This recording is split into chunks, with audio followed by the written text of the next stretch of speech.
Adria in Fiore 2019, l'evento clou della primavera adriese, giunta alla 13ª edizione.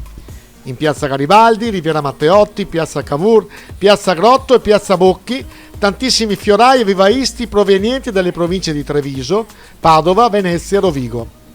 Adria uguale a un bel giardino fiorito e inoltre attrezzi per il giardinaggio, primizie di stagione, artigianato creativo, prodotti tipici di varie regioni italiane.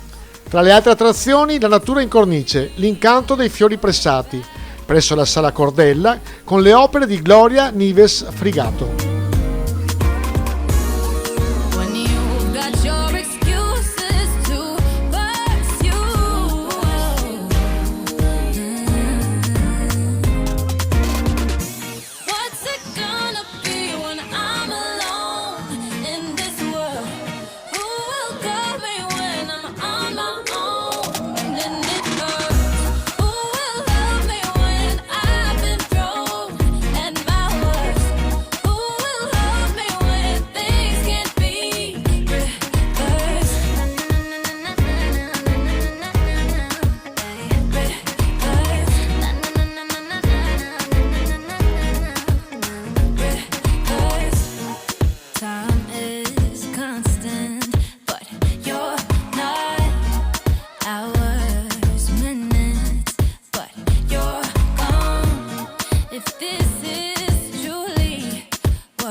Go ahead, take it at your own